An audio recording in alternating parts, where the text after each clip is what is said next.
We got up to the paragraph on Shin Chav Gimel, V'zeu Tefillah L'Moshe. So now the Rebbe is going to go over, he's going to mention things that we've already learned that were some of the most difficult things that we learned. So, we'll see them again. And hopefully we understood them a little bit the first time, we'll understand them a little more this time. And that's the point of the greater Gilui, the greater revelation as a result of our Avodah. I was going to add a particular detail to that understanding. But then ask a question, Yud Aleph, which will basically take us to the end of the Maimon, the answer to that question. V'zeu Tefillah L'Moshe. Again, we read this line yesterday. And this is Tefillah L'Moshe. What we saw, the need, the tikkun that we bring about. And yesterday the Rebbe taught us that tikkun is not simply in Olam Hazeh. We're not simply fixing Olam Hazeh. We're fixing, I can't say we're fixing godly light, but we're elevating godly light. Every level of godly light is being elevated by virtue of our Avodah below, because the ultimate purpose of the existence of that godly light is our Avodah below. So therefore it's expressing its purpose. Therefore it's elevated. Okay. And that's why it says Tefillah L'Moshe, Dafka, which was the question that we asked in Ches, and now we've answered it fully, even though we're going to have more questions about that idea in a moment. Dam Shachas Agilui, that the drawing down of the revelation, the Atzmas Ein Sof, of that third level of light, which is Shaykh to the Usher, and Dafka the Usher, Dafka Moshe is the one who can ask the king to draw that down. And it seems in the Medrash that it's coming from above below. But Lamaisa, it's explaining the idea. The Medrash is coming to explain the idea, the pasuk in Tehillim, Tefillah L'Moshe. So it has to be from below above, which is what the Rebbe's been explaining the last few chapters.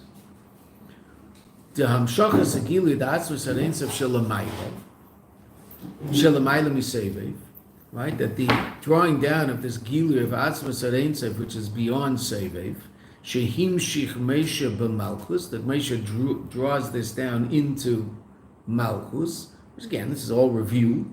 Wasn't the easiest things we learned, but we already learned it. Hai Sayedei Tefillah Dafka, it had to be through Tefillah, which is avodah from below. Hagam, even though the cave in Shem Moshe Hu Das Elyon, is it still there? Yes, it's still there.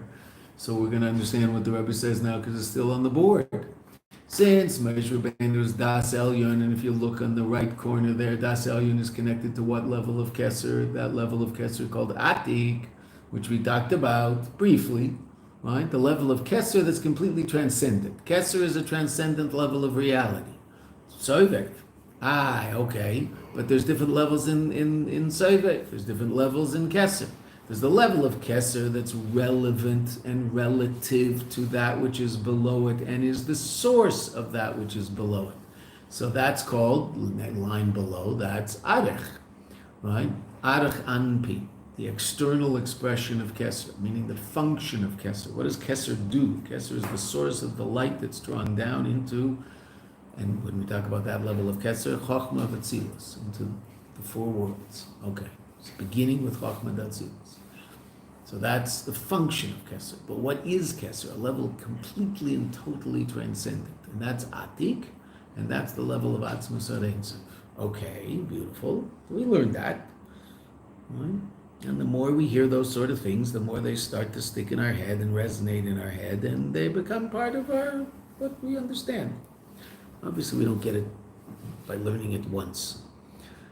Hagam, even though the cave in Shem Moshe Hu Das Elyon, that's what we said about Moshe. Who remembers the difference between Das Elyon and Das Tachton, just in terms of what they do, so to speak? They bring a connection between things. Remember which connects what to what? Remember?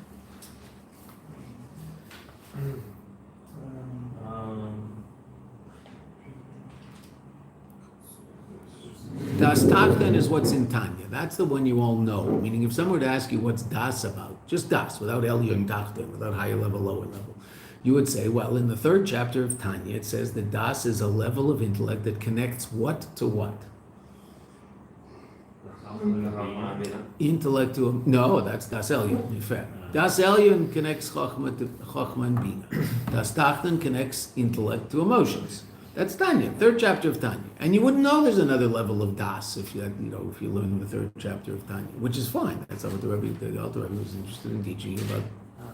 Das being that which connects the level of intellect that allows us to internalize the idea so it makes an impression on our emotional state. Right?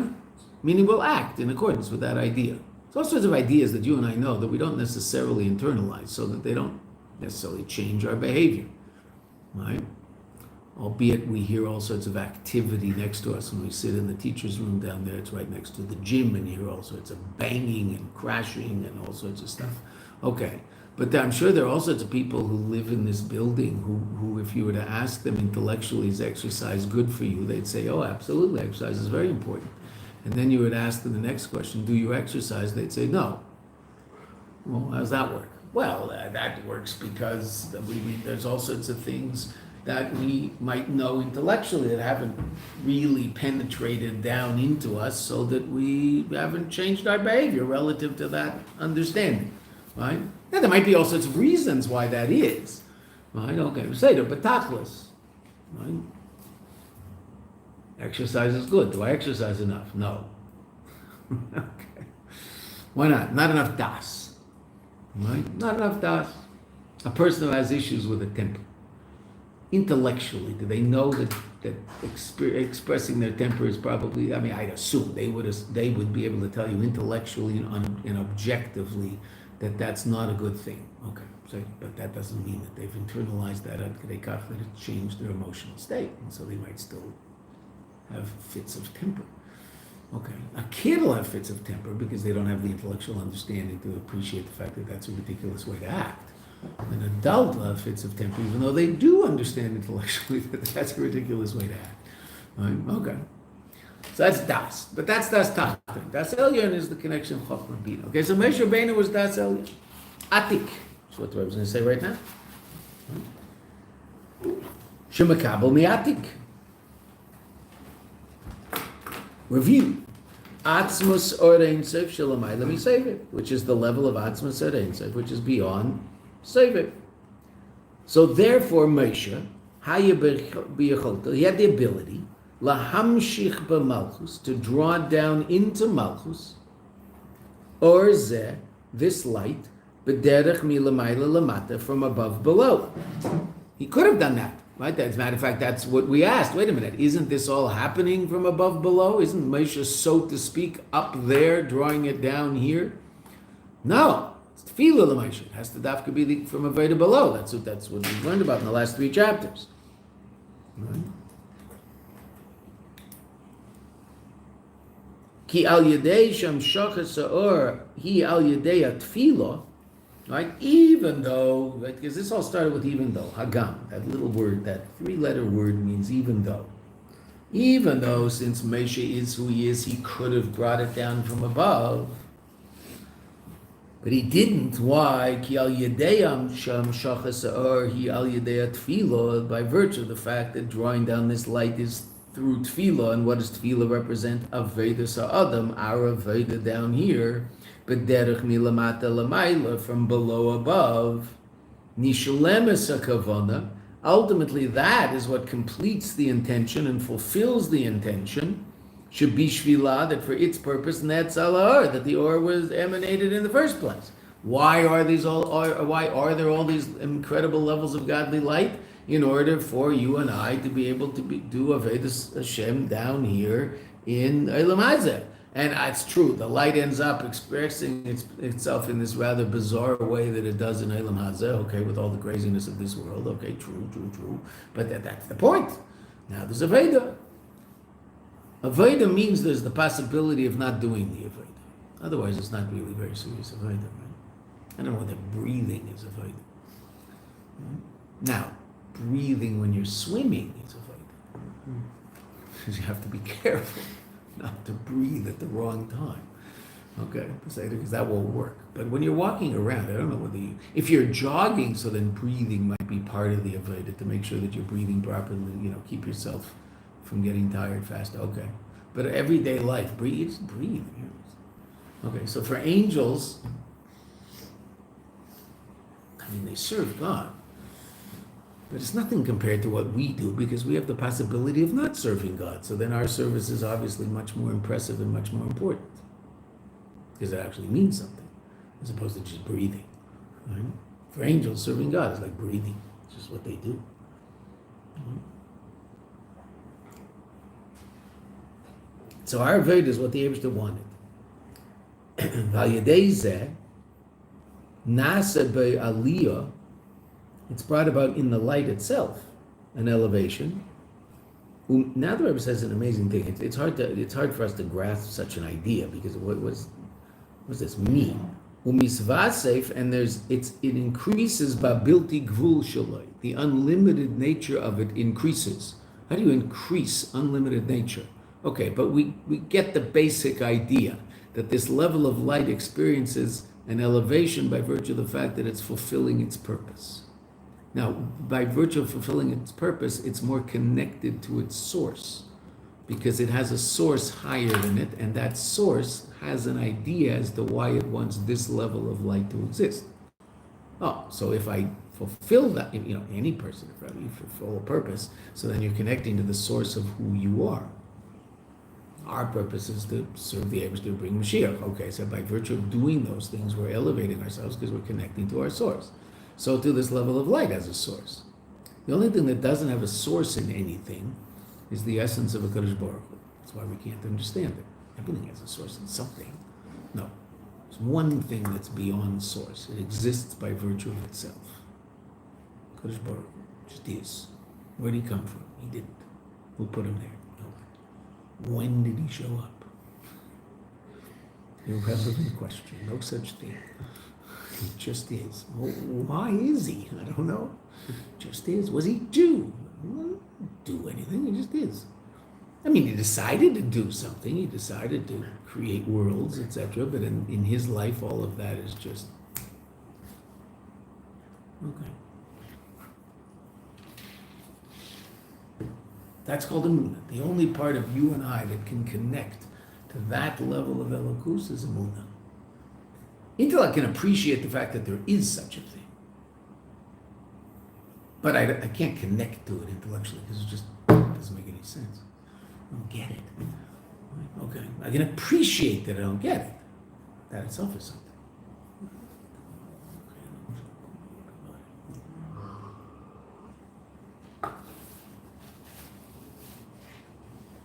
A lot of people like to make God in man's image. It's the other way around. Right?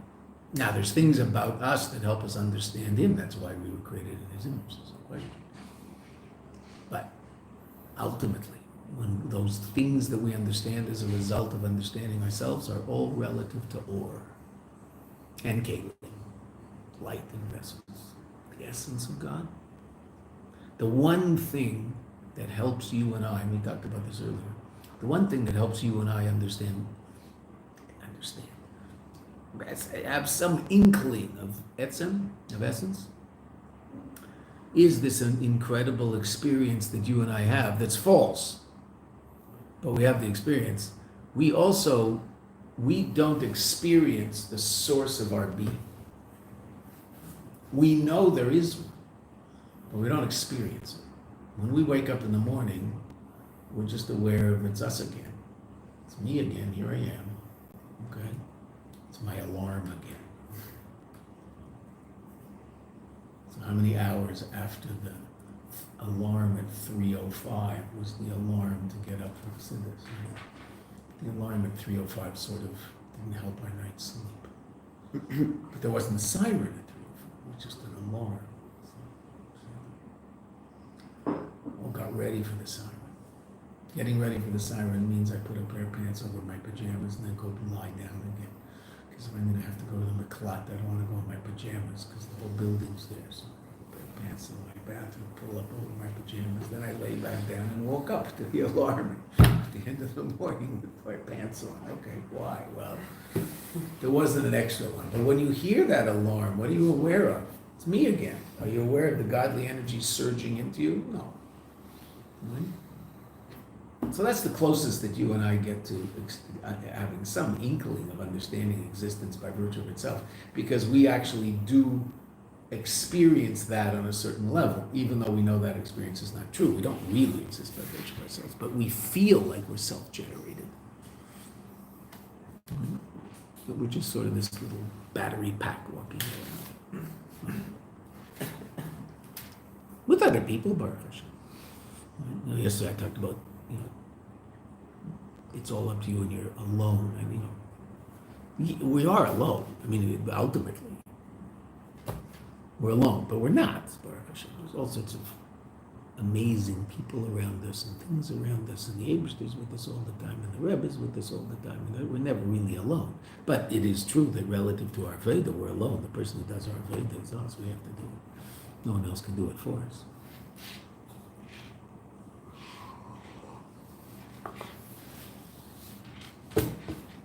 I'm tired today, Amnon. Can you just do me a favor? Can you put on tefillin and daven chakras for me, and I'll go to sleep? I don't think that works. For two reasons. One is you can't do it for me. Two is you have to do it for yourself. You can't do it for me. You're too busy doing it for yourself. Right? Not in a bad way, in a good way. That's what you have to do. Okay.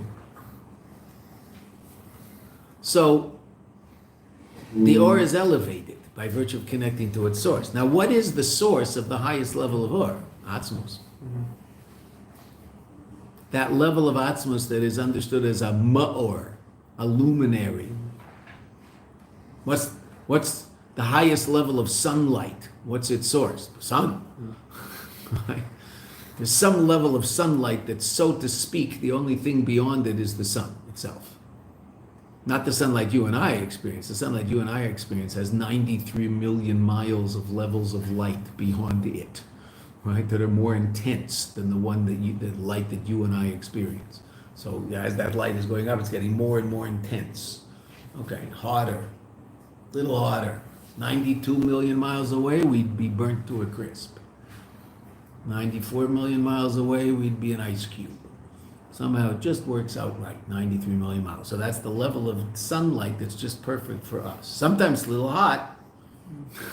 Sometimes a little too hot, don't go out in it. Okay, but generally it works. But there's levels of sunlight beyond that. Okay, so yeah, I mean, there isn't really such a thing because of how it works up there. But imagine, so where sunlight stops being sunlight and it becomes sun. Okay, so the highest levels of godly light are that place in Elokus, where the next step up, so to speak, is the essence of the Eibishter, the Ma'or, the luminary, and not the light itself. Okay, so that what happens to Atzmos Ein Sof? It connects to that place. That's its source. So we connected to Atzmos. That the unlimited nature of it is not only as it is in terms of itself, if we were to define that level of reality, which we have in this mind. Etzem Or, and what is that definition? Etzem Or, the essence of the light, she'ein shayach by tzimtzum v'siluk, that is beyond tzimtzum and siluk, diminishing and disappearing. Elo, gam kameshu yitzad atzmos. The light is also expressing the highest aspect of its being, which is that it's a direct revelation of the essence of God. V'lochim binyan hamalchus, therefore, the rebuilding of Malchus, Shanasa, that's brought about al yedei or, by virtue of the light, K'meisha nimshach al yedei tfilas meisha, that's brought down through the tefillah of Meisha, dafka from below, because the Aveda from below elevates the light to an even higher level. That's the binyan adayat. Okay, so the Rebbe's basically finished that explanation. We got it. And if we don't get it, so you do a review. V'tzarech bira. Now the Rebbe's going to ask one more question. This elevation that's brought about in these levels of light, through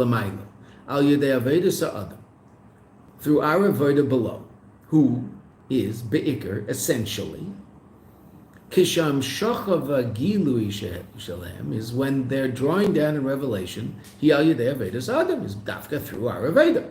That's what we've been explaining. But we have an interesting question. The cave and the shall yedei tfilas Moshe. Since that which comes as a result of tfilas Moshe, haisam shachava gilui. There was the fact that there was through Moshe's tefillah was this drawing down of this incredibly powerful godly light. Tefillah l'Moshe, ish Elokim, tefillah ha'ashir. Everything we've been explaining in the last 3-4 chapters. Hu rak, but all of this is rak b'negeya knesses Yisrael. This is only relevant to us. Because actually, what was Moshe davening for? Right? Remember, way back when we learned the Medrash. And the Medrash says that 3 went to the king. And we only hear about the third one, right? That the third one goes to the king. And the king says, what would you like? And he says, I don't want anything for myself.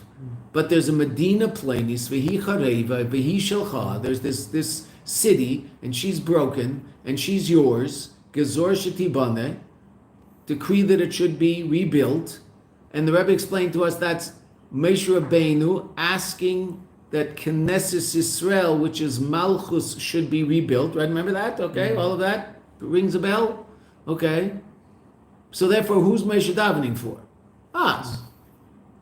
That lacking that Moshe is davening for, is it relevant to him? No, it's not relevant to him. Oh. Okay, so the Rebbe's going to talk about that right now.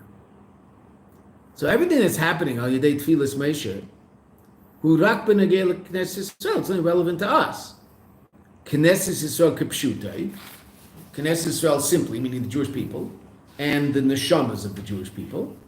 V'gam Sfiras Malchus, and we also said Knesset Yisrael is Sfiras Malchus. Medina, a place. Malchus is the source of place. Din, Malchus is a place of constriction. Okay. Aval b'negei Moshe, but relative to Moshe himself, in shayach l'cha'ura, it doesn't seem relevant at first glance, loymar, to say sham shochav gilui, that the drawing down, we just turned the page, I think. Sham shochav gilui, I think so. I mean, I think everybody's got looking at the same page. But there are 2 different printings of this. Sham shochav gilui haisal yedei tfilah, that all of this was brought about for his tefillah, through his tefillah. But wait a minute, what do we say about Moshe? Shai Meshu Asher. Moshe is the Asher. Moshe is the one who's rich. And what's the union of the rich? He's not lacking anything. And we learned that, remember, way back. All these pieces are starting to come together now. We learned about the Asher, and the Asher isn't lacking, right? Because the guy who needs the Lexus and the Schaefer, we give him the Lexus and the Schaefer. But what are we not obligated to do? Make him rich. Make him rich. The Lexus and the Schaefer is not rich. There's something beyond that. Complete total lack of lacking. Is there such a thing? Right? He's lacking. Okay. And that's Moshe. So then what's this all for Moshe? So it's all just like, what's Moshe? Not what Moshe getting out of this in terms of he has to get something. Everything's happening, but it's not really relative to Moshe. He might be facilitating it, but it's not relative to him.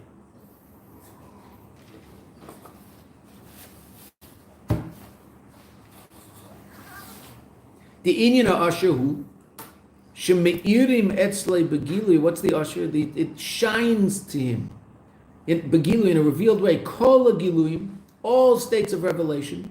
Vafilu agilui the atzmas ad ein sof. Even that level of atzmas ad ein sof, which we've already talked about, is what defines him as an Asher. Shalamayla above mishayich, which is lamayla mishaychus leilamis, which is beyond them having any relevance to the worlds. Va'al pizeh, based on this, ha'aliyah v'yisofa, this elevation and this increase in all these good things, shenases, that's brought about ba'or, in the light, al yedei tfilas Moshe, by virtue of this thing we're calling tfilas Moshe, which is our Aveda below, he l'cha'ura is at first glance rak l'gabe acherim. It's only relative to other people, v'lo l'gabe Moshe atzma, but not relevant to Moshe himself. So on one hand, it's tfilas Moshe, but it has nothing to do with Moshe. He might facilitate it, but it has nothing to do with him, because he's there already. The Rebbe used to say about the Frierdiker Rebbe something very interesting, evidently. I mean, obviously I wasn't there. Right? when the Rebbe used to verbring a couple of times a year when the Frierdiker Rebbe was Rebbe. Rebbe wasn't Rebbe, but he was still, someone that everybody understood was worth listening to. And the Rebbe had an office in 770. Which office? Exactly the same office that the Rebbe. Rebbe didn't move after Yud Shvat to a bigger office. That was the Rebbe's office, and it stayed the Rebbe's office. The Frierdiker Rebbe's office was upstairs. Meaning, when people went to Yechidus by the Frierdiker Rebbe, it was upstairs in 770 in the Frierdiker Rebbe's apartment. Where was the Rebbe's office? The Rebbe's office was the Rebbe's office in 770. It's still the Rebbe's office in 770. So the Rebbe sat in that office and he ran Merkaz Linya and the Chinuch. He ran the show. The Rebbe was running everything. And the Rebbe was Rebbe. But our Rebbe used to forbid every now and then. And evidently he used to say, and more than once evidently, there's Shver had Mashiach in the cupboard. My father has Mashiach in the cupboard. Meaning by the Shver it's Mashiach. What's the problem? The Rebbe would say, what's the problem? It's not on Kingston Avenue in Eastern Park. It's just by him. When you're by him, what are you feeling? What's the Rebbe saying? What's the Rebbe experience when he walks by the Frierdiker Rebbe? Mashiach, Elokus, revelation, no concealment. But what? You walk out of the room and it's done. That doesn't mean it doesn't have some everlasting effect on you, okay? But the revelation happens in a place and it's nowhere else. When Yaakov walked into Yitzchak's tent, what does Rashi tell us? What was the fragrance in the tent? Reich of Gan Eden. Like really interesting. Rashi and Chumash, right? By Yitzchak, where was Yitzchak? Gan Eden, revelation, no concealment. What was the problem? On the other side of those skins of that tent, it was just Eilam Hazeh, like Eilam Hazeh. Right? Now, what's Yitzchak's job? So Yitzchak's job is to try to somehow get everybody into that mindset. Okay, so now obviously Yitzchak knows it's going to take a while, right? It's not going to happen in the generation of Yitzchak or his child Yaakov or for a long time. How long? I mean, I don't think anybody thought it would be this long, but okay. So we get to see it. We're the lucky ones. But by Moshe, there's a certain reality of revelation. The problem is, does it extend outward?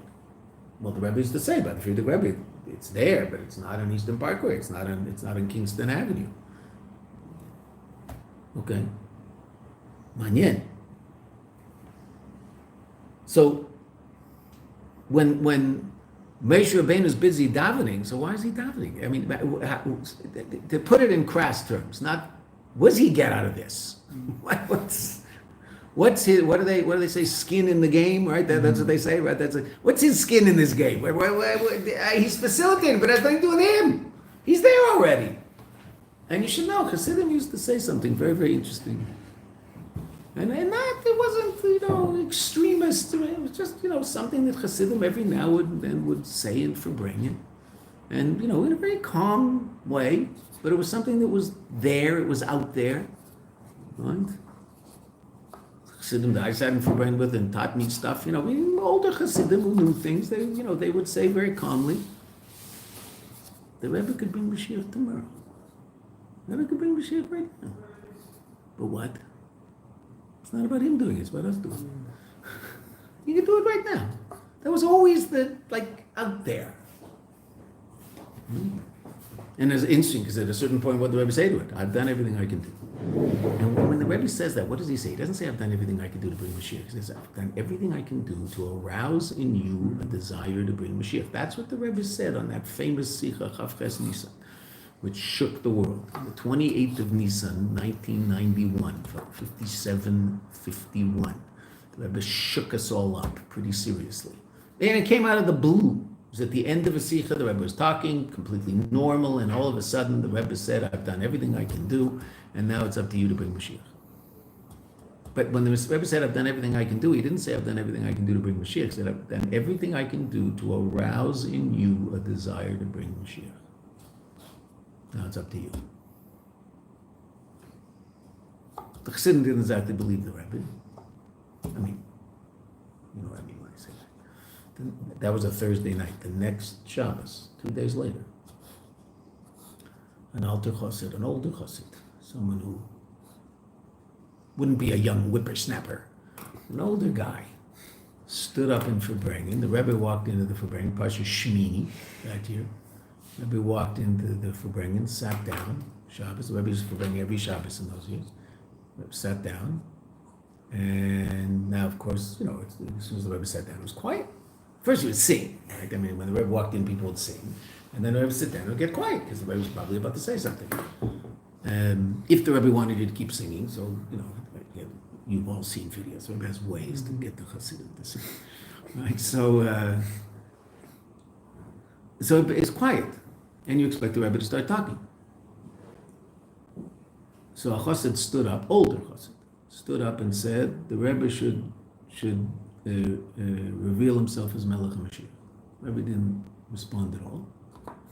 Said a Sikha, sang some Negunim, and in front, before the second Sikha, the Rebbe said, I don't understand my Chassidim. I tell them it's up to them, and the first thing they do is they throw it back at me. That was it. That's all the Rebbe said. Didn't say anything else. That's all he said. And then he said another Sikha as if nothing happened. Right? And the Farbrengen kept going as if nothing happened. And then the Rebbe started that week, but also the next week, which was Tazriya Mitzvah. I happened to be there the next week, which was like electric. The Rebbe started talking about what to do to bring Mashiach. How do you do it? Learning in Yana Mashiach and Geula, etc., etc. That started with that Sikha, Tazriya Mitzvah, Tavshin Aleph. And then every week the Rebbe was explaining in Yana and Mashiach, etc., etc. But that, I don't understand. I told you it's up to you, and the first thing you do is you throw it back at me. So now the Rebbe, okay, then what?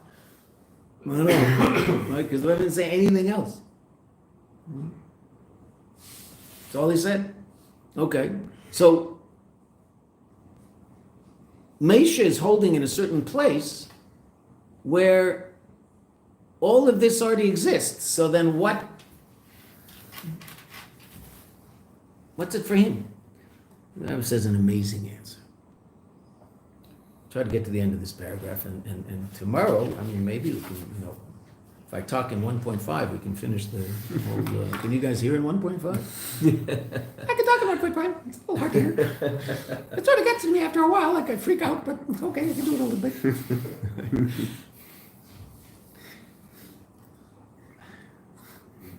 That's it. What? Mickey Mouse, whatever. Well, you never sound, I mean, we've all experienced this, right? That you never sound, when you hear yourself speaking, you never sound like you hear yourself, because you're hearing yourself, so to speak, from here through there, and people hear it that way. It sounds different somehow. It's very interesting. It really sounds completely different.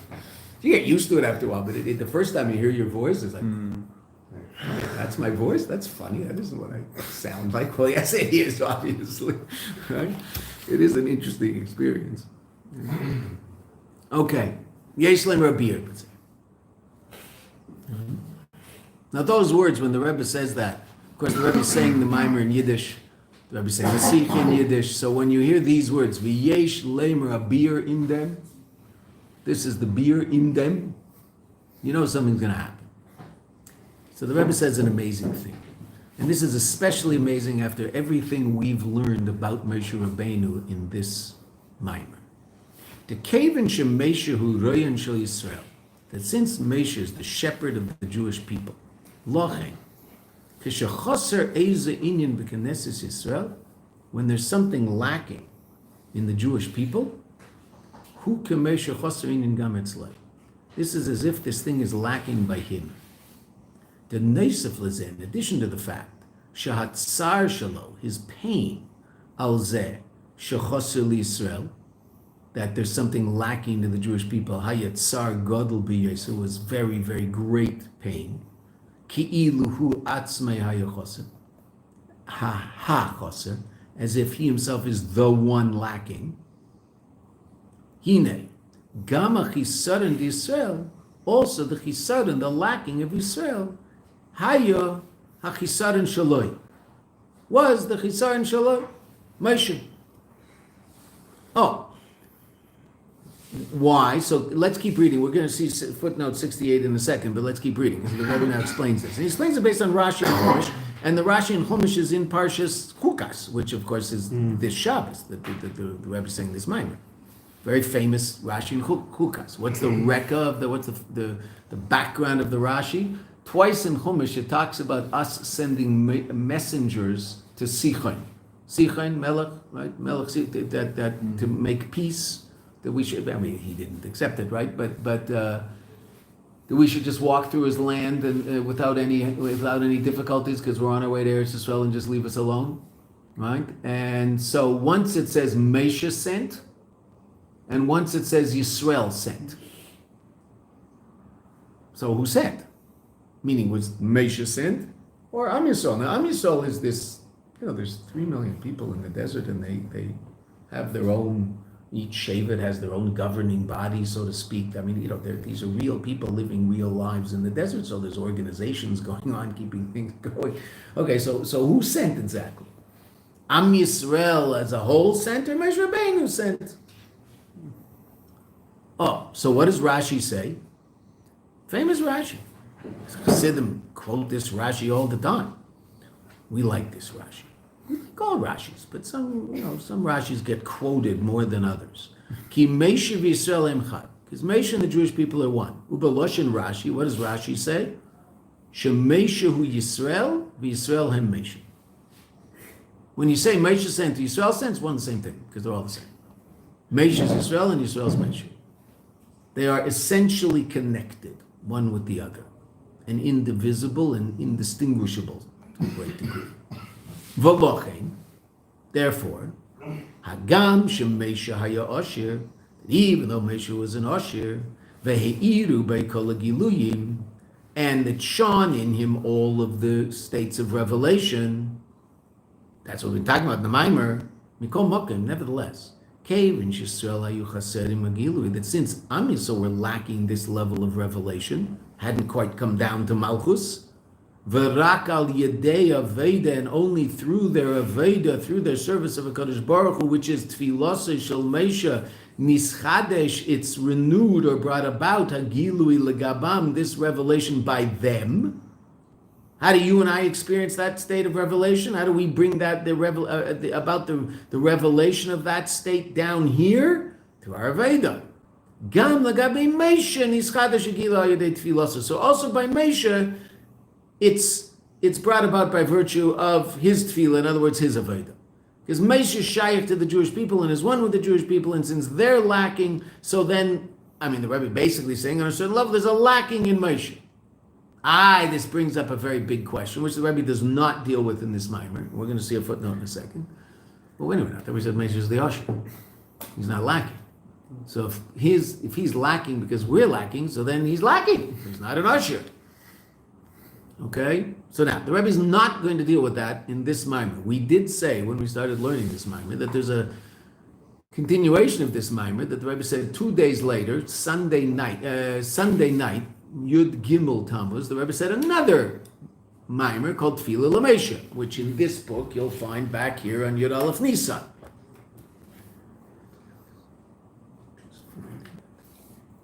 Base Nisan here, Kuntras Yud Aleph Nisan. Right? Kuntras Yud Aleph Nisan Tafshin Nun Aleph. What's the Maimer? Tefillah L'Moshe. The Maimer the Rebbe said 2 days later.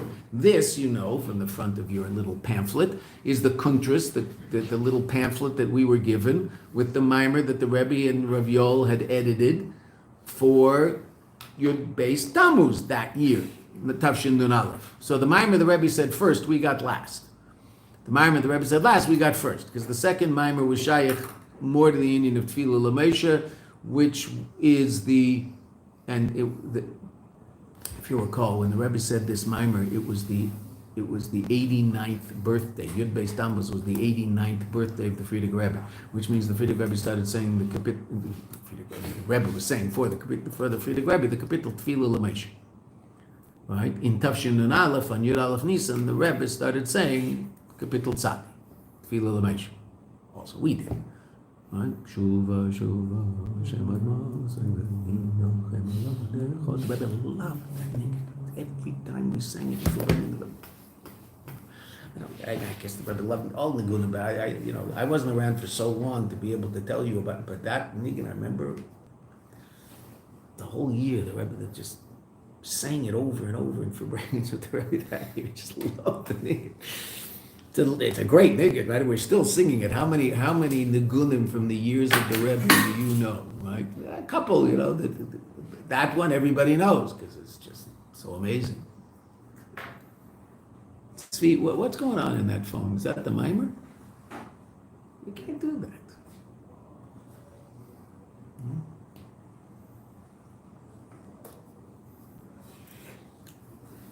So now look at footnote 67. There's an obvious question here. Again, here the Rebbe does not deal with it. Look at footnote 67. Zeh tefillas meisha nikras tefillas osher. That which tefillas meisha is called tefillas osher. Af shechisaron de Knesset Yisrael, even though the chisaron of Knesset Yisrael, the lacking that exists in the Jewish people, she'al zeh yispalo, that about this he's davening, who kamei is like a chisaron shaloi, like the lacking of him, and therefore it seems that he himself is lacking. Re'eh, so Rebbe doesn't answer the question. He says, you want to see the answer to the question? Re'eh dibra maskal tefillah l'meisha tafshin chavtes. Go look at the Maimer Tefillah L'Meisha from the same year, Tafshin Chavtes, 1969. Hanal Sif Tes. Go look in chapter Tes in that Maimer, and it says here, Li'il, earlier in this book, page Reish Chaf Ches. Meaning you look back about 100 pages in this book and you'll find that Maimer and you'll find the answer to that question. It's not answered in this Maimer. The Rebbe answered it 2 days later. What is the answer? It's an astounding answer. Absolutely unbelievable. What does the Rebbe say? What's Moshe davening for? Moshe is davening for us. So our question is, wait a minute, if we're lacking and Moshe has to daven for us, and Moshe is one with us, so that means Moshe is lacking. So then how can it be Tfilas Osher? So there the Rebbe explains. What does Moshe understand about you and I? That we're not lacking anything. There's absolutely nothing we are lacking in terms of the ability to fulfill the purpose of our existence in Olam Hazeh. We aren't lacking. So what's he davening for? That we should appreciate the fact that we're not lacking. Because we think we are. And therefore we think we can't do what we have to do. And Moshe davens that we should appreciate the fact that we don't lack anything and can accomplish that which we are sent here to do. And that helps you understand a little bit the fact that the Rebbe pushes us so hard and the Rebbe is constantly demanding from us things. And you say, well, like, what does he want from us? He wants us to be who he knows we are. And he wants us to appreciate that we are that. Because we think we're not. Because we're not as intensely aware of our Nefesh Elokis, and we are very powerfully aware of our Nefesh Bahamis, and without our Nefesh Bahamis, there's certain lacking, and we experience that lacking. And Moshe Rabbeinu is trying to help us appreciate the fact that we don't lack anything. Whatever it is that we have to accomplish in Olam Hazeh, we can accomplish. Wow.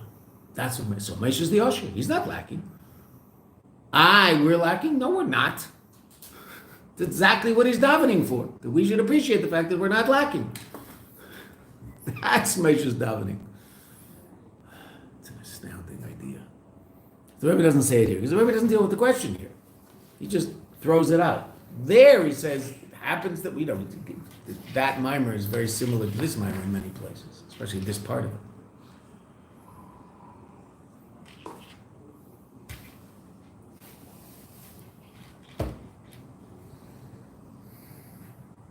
Remember one standing in 770, it was Kislev. It was Kislev with an Aleph, I think. The Rebbe said Sikha every single day, after Mincha, sometimes 2, Mincha, Maariv, during the week. And of course, at the end of every Sikha, what did the Rebbe ask for? An increase in Aveda. I was standing next to some bacher. I have no idea who this guy was. Now, what's interesting is this guy's now 55 years old, and I would love to know who he is and where he is. Like, what happened to him? because it was so real, his response. He just looked at me with this look of terror. Right? He didn't know who I was. I didn't know who he was. I just happened to be standing next to him. When you're standing next to someone in 770, it's not like, you're standing next to him. You're standing next to him, right? You're one goof. Or you're two bodies in one space, right? So he just turns his head to me and he looks at me and his eyes are like this. He has this look of terror. He says, what does he want from me? Every day a new I suffer, every day a new increase in Aveda. What does he want from me? I can't do this. And it was like someone trying to bring in more air, like, there's no room for more air. What is he? He said it was so real what he was saying. I'm trying to do what he wants, but it's too, what does he want from me? and that was the end of that. Started singing a niggin, whatever, and then I just wondered what happened to this guy.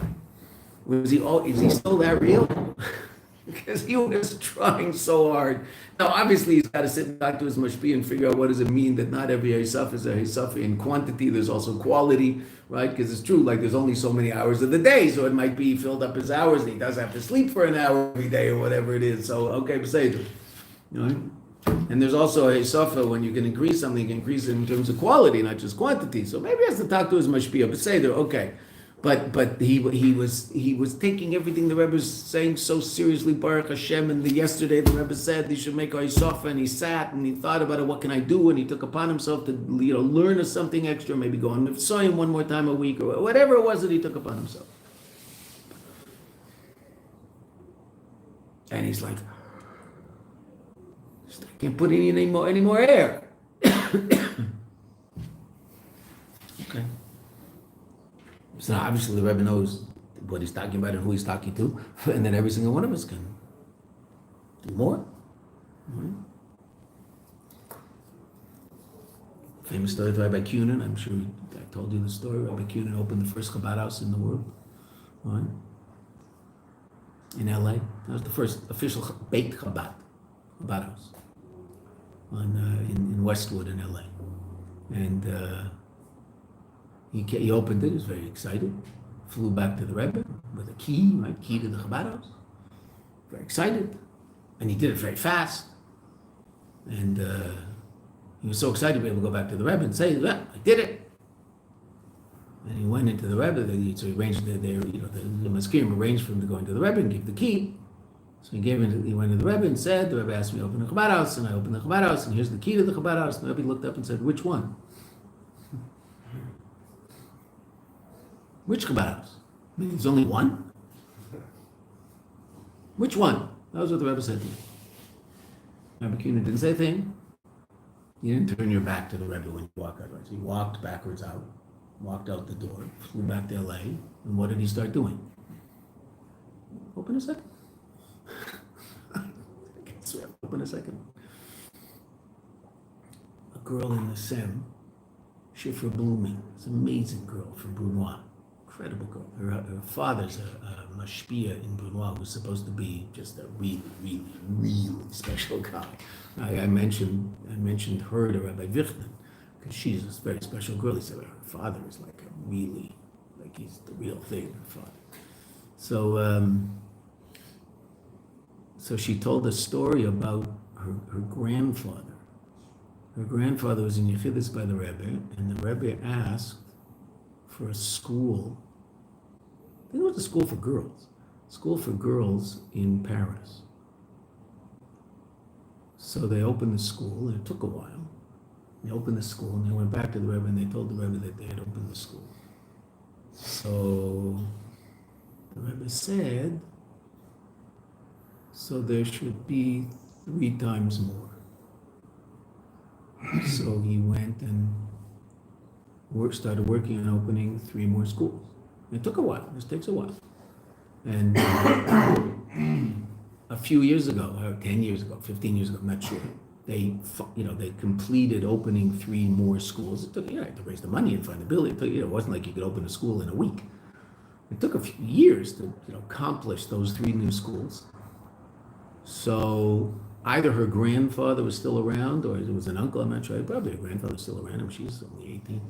So her grandfather finished the third one and said, well, when we finished the first one, the Rebbe said he wants 3 more. So I guess the Rebbe still wants 3 more. And they opened 3 more. There's now 7 girls' schools in Paris. He said, well, I guess the Rebbe wants 3 more. Also now we finished the 3, so I guess 3 more. They opened 3 more. Never satisfied. Right? But evidently that lack of satisfaction allows us to accomplish much more than we think we might be able to accomplish. Okay, so now let's finish up the ois.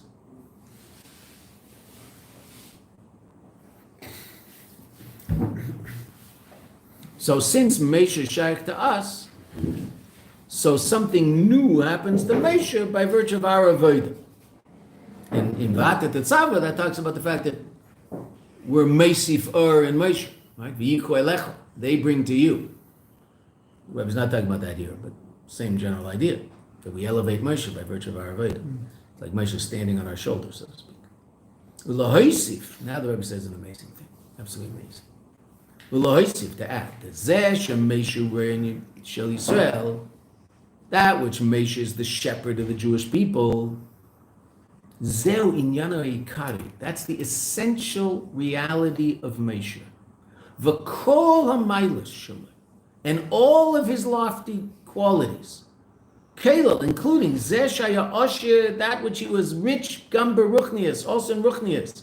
Bechinas das elyon shemekabel miatik. Moshe Rabbeinu is this unbelievably holy guy, and we can tell stories about the miracles that he did, unbelievable stuff. Failing. They're secondary. Bechinas chitzonius. That's all external. That's not what Moshe is about. What's Moshe really about? L'gabe zeh shayoreh and she'Yisrael. The Moshe was the shepherd of the Jewish people. Moshe Rabbeinu is das elyon. Moshe Rabbeinu's conscious reality is Olam Atzilus. Right? We saw this, right? That's what we saw in the Maimer. It's unbelievable. The Rebbe taught us unbelievable things about Moshe Rabbeinu. And now what does the Rebbe say? What's Moshe Rabbeinu really all about? Yes, he's this incredibly holy person who lives this unbelievably godly life and experiences godly revelation every moment of his life. Yes, that's who he is. That's what he's about. Unbelievable. Incredible. Yeah, but what's he really all about? You. Your spiritual, material, emotional welfare. That's what he's really all about. That's what Moshe cares about. That's what Moshe is all about more than anything else. Is Moshe amazing? Moshe is amazing. Rabbi Groner, when asked what's Lubavitch Rebbe really all about, he was asked this at a Shabbos table, 30 years ago. It was 30 years ago, 2 days ago. It was Shabbos Mevarchim Chodesh Tammuz Tafshin Nun Hei. Right? It was Shabbos Mevarchim Chodesh Tammuz, which we just celebrated 30 years ago exactly. He was in Vancouver. I was visiting my parents. I was sitting next to him at the Shaliach's table Friday night. There were a bunch of people there because the Groners came for Shabbaton and for Shabbos. And so one of the guys asked Rabbi Groner, "Was the Lubavitch Rebbe really like?" He got very, very, very emotional. This was a year after Gimel Tammuz. He got very emotional. He said, "I stood next to the Rebbe most hours of the day, most days of the week for over 40 years, and I never understood what was going on the other side of those eyes." That's what he said. I never understood. I just did what I was told. Never understood what was really going on. That's Moshe. Okay. And yet what? What's Moshe really all about? You. Taking care of you.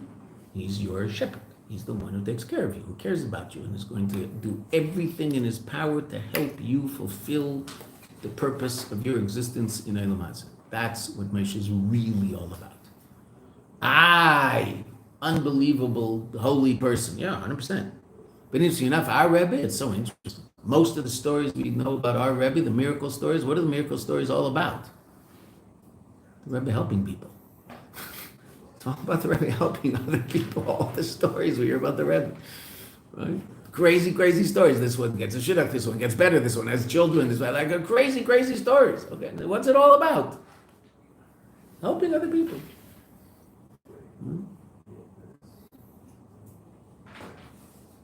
And everything else, look what the Rebbe says, everything else is tuffle, secondary, and external. Legabe, relative to this, that Moshe's reign is Sheisur. Val Pize Yuvan, let's try to finish. Val Pize Yuvan Yeser. Now we can understand even more. Shagam Legabe Moshe Nischadesh Gilu Al Yedei Tefillah, that also by Moshe there's brought about a greater Gilui through the Tefillah, through the Avodah from below. Hagam, even though Shemitzad Ashira Shelo, in terms of his richness, Bechinas Das Elyon, that he's on this incredibly high level, Heir Etzloi, this level of light shone by him, Gam Lifnei, all these levels of Gilui, all these levels of revelation shone to Moshe before the Avodah. Lifnei Zeh Kol Giluyim, Ki Zeh Shiur Etzloi, that which it's now shining by him. Kol Giluyim, they're illuminating. Gam Lifnei Zeh Mitzad Ashir Shaloi, that which it all was illuminating to him before the avodah of the Jewish people as a result of his great level. That's only the external aspect of Moshe Rabbeinu. What does Moshe really want? Moshe wants to help you and I do what you and I can do and bring about a revelation of that light by virtue of our avodah. That's the pnimius of Moshe. That's what Moshe is really all about. He himself is there. Okay, oh, okay. And he's amazing. It's unbelievable. But that's chitzonius. The Rebbe uses the word chitzonius twice. Chitzonius, when in Chassidus, chitzonius is something like, it's external. It's there, but like, the Rebbe used that word twice, relative to Moshe Rabbeinu's lofty holiness. What's really most astounding about Moshe Rabbeinu? That he's completely and totally invested in the Jewish people as a whole and in every single Jew individually. That's what's so astounding. That's the ikr of Moshe Rabbeinu. That's what he's really all about. Aval b'nagei l'pnimiyus shalai, regarding the inner reality of Moshe, what he's really all about, zeh shu re'en she'Yisrael, that which he is the shepherd of the Jewish people, then there's this great gilui is brought about as a result of the tefillah, as the result of the avodah below. Because what's Moshe really interested in? Moshe is really interested in the revelation that comes through us, not the revelation that he experiences. He wants to see us create that revelation, bring about that revelation. That's really what he's all about. Therefore, the elevation in these levels of light, the lamaila, from above, that's drawn down through the avodah of tefillah, who gam b'negei l'Moshe, it also affects Moshe. Not because Moshe is lacking. Moshe is not lacking. And we're also not lacking, which the Rebbe doesn't talk about here. That's in tefillah l'Moshe. Why is Moshe affected by the gilui? Because Moshe's whole being is about helping you and I bring about that gilui. That's what he's about. Because the fact that he's there, okay, that's impressive. It's amazing. But that's not what he's about. That's the chitzonius of Moshe. The pnimius of Moshe is his intense investment in the Jewish people at large and in every single Jew. The pnimius. That's Moshe. I don't know whether there's been a generation that was treated to a more powerful revelation of that aspect of Moshe than our generation. Because that is so the Rebbe that it's just beyond belief. Other generations, of course that's who the Rebbeim were, but it wasn't necessarily revealed as powerfully as it is in our generation. In the Friedrich Rebbe's generation, so what was the ikr of the Friedrich Rebbe? Well, that was the Mesiras Nefesh. And this is the Rebbe. The only time so far in the Mayanot that the Rebbe's mentioned the Friedrich Rebbe was when he talked about the Indian of Mesiras Nefesh, because that was what was necessary for the Friedrich Rebbe to involve himself in. Our generation, absolute, complete, and total devotion to every single Jew on earth, regardless of where they are and how far they have strayed in Gashmias and in Ruchnius. And won't go to sleep. Won't go to sleep if Jews need help. The Rebbe told this story. It's a famous story. That the Rebbe came home Rebbe used to come home very late from 770, and the Rebbetzin evidently would always stay up. She'd wait for the Rebbe to come home. So the Rebbe came home from 770. He had, you've seen the Rebbe, I'm sure you've seen videos of the Rebbe getting into the car with the brown paper bags of letters. The Rebbe would take these brown paper bags that he used to get in the supermarket. So the Rebbe had a big brown paper bag of letters. So the Rebbe came home with a big brown paper bag of letters. The Rebbetzin looked at the Rebbe and saw that his eyes were red and he looked tired. And the Rebbetzin said that the Rebbe should sleep, go to sleep. He was very, very tired. And the Rebbe picked up the bag, and he was holding the bag, and he left the bag and said, "These Jews need my help. How can I sleep?" The Rebbe spent all night answering letters. At home, not in his office. He took them home. And sat at home, opened the letters. Right. At one point, someone asked the Rebbe in Yechidus, and the Mazkirim also said that maybe they'll open the letters for the Rebbe. Right? So the Rebbe had to open every letter. Right? So they could just, they could get those machines and put the letter, and you just slice off the top of the letter, and the letters. Then the Rebbe would just have to take the letter out of the envelope. They're not going to look at them, but the Rebbe said no. Said these people put their heart and soul and tears into these letters. I'm going to have someone else open them with a machine. So he had one of those letter openers. Remember those? I don't know what who ever saw a letter, right? But you put it in. You used to put it in the side and go whoosh, and it would cut the top of it, and then you could take it out. So everybody had one of those because otherwise it would be always open. But so the Rebbe evidently had one of them. But the Rebbe would open all the letters. As he said, these people wrote the letters to me, I understand. They poured their heart and soul into this, what I'm going to do. Someone once asked the Rebbe in Yechidus, when people write the Rebbe, they write often very, very, very, very personal things. And then the Rebbe would send the letter back out to the Mazkirim with what the answer should be, and they would write up the answer. So how did the Rebbe protect the privacy of the person who wrote the letter? He was just interested in how that worked. So the Rebbe opened the Rebbe's drawer one side, the other, I'm not sure. Opened the door and took out a pair of scissors. Said, "These are my friends." Meaning what? The Rebbe would actually cut out. The Rebbe was a very busy person. Take time to cut out the part of the letter that might be most personal so the Mazkirim wouldn't see it.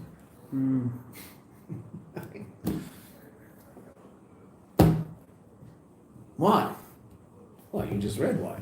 I'm eminent. That's who the Rebbe is. Everything else, all the amazing things, and now, it's so funny, the Rebbe,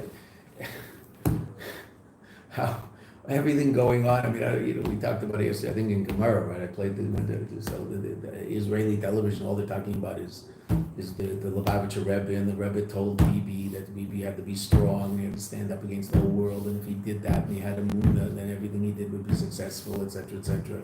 Right, okay, the brachas that the Rebbe gave Bibi, and then there's also all these people who were mentioning the fact that Trump went to the Rebbe before the election, and obviously and this guy even said, and therefore Trump and Bibi are the shluchim of Kadosh Baruch Hu to save the Jewish people. Like wild stuff going on Israeli television, right? Okay. Bibi Netanyahu now never says anything without talking about Siyata D'Shmaya, help of heaven, Be'ezrat Hashem, right? When they made the decision to bomb, so they divided Tehillim up amongst the cabinet ministers, and they all said Tehillim. That was Thursday night, a week and a half ago, 2 weeks ago, whenever it was. And Bibi went to the Kaisel that day. Where did Bibi go yesterday? Went back to the Kaisel to thank the Eish. But another pettikin. Same pasuk, but this time Todah. All that's so important because that's exactly what the Rebbe told him. The Rebbe told him, with your strength and your emunah, you'll be successful. And finally, after all these years, he's always been someone who had a for Yiddish, there's no question. He had a feel for it. He was never, one of these heartless, but it was never something so public.